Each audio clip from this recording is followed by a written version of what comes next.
Quelle Bible choisir? C'est une bonne question. Il est vrai que de nos jours, il y a plein d'éditions différentes. Ma réponse à cette question va être que si vous avez une Bible à la maison, que ce soit une Louis II, une Summer, une Thompson, une autre, peu importe, vous pouvez commencer la lecture de la parole de Dieu. Par contre, je vous déconseille la Bible catholique, car elle contient des livres qui sont non reconnus. Je vous déconseille également le livre Les Saintes Écritures, car les témoins de Jéhovah ne croient pas que Jésus-Christ est Dieu. Et si vous n'avez pas de Bible, je vous conseille de commencer par celle-ci, la Louis II 21. Pourquoi me direz-vous?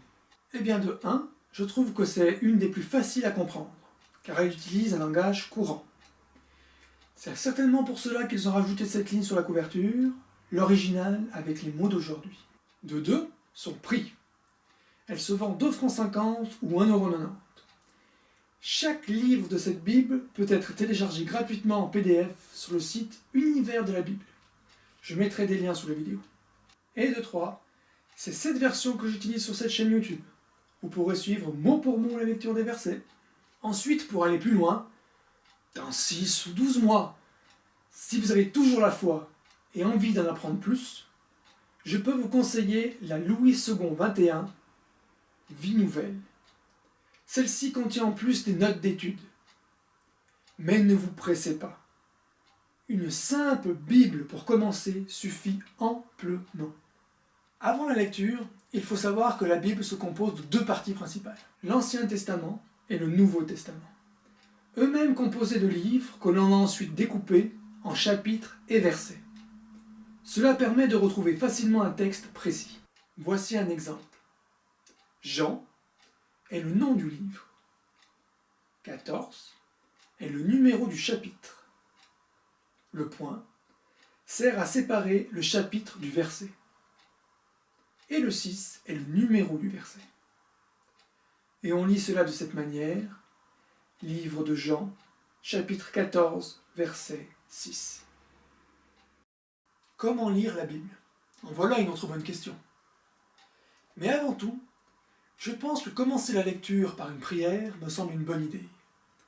Par exemple, je crois, Seigneur, que tu veux me rencontrer et me parler. Que ton esprit ouvre mon cœur à ta parole. Après cette prière, Dieu aura plaisir à se révéler. Ensuite, il existe plusieurs façons de lire la Bible. Celle que je vous conseille, c'est de commencer la lecture par les évangiles. Jean, Luc, Matthieu, Marc. Ils sont importants et ils sont faciles à lire. Vous pouvez commencer par la lecture de quelques versets par jour. Il existe une autre méthode qui consiste à alterner l'Ancien et le Nouveau Testament. Ou alors, suivre des plans de lecture, sur une ou plusieurs années. Vous pouvez en trouver sur le site Univers de la Bible. Je mettrai des liens en dessous de la vidéo. Je trouve que celui sur 1 an est le meilleur compromis. Par contre, je vous déconseille vivement de piocher des versets par-ci, par-là. C'est la meilleure méthode pour leur faire dire tout et n'importe quoi. Il faut rester dans le contexte. Et pour cela, il faut lire le chapitre entier, pour comprendre correctement tous les versets. Voir le livre entier.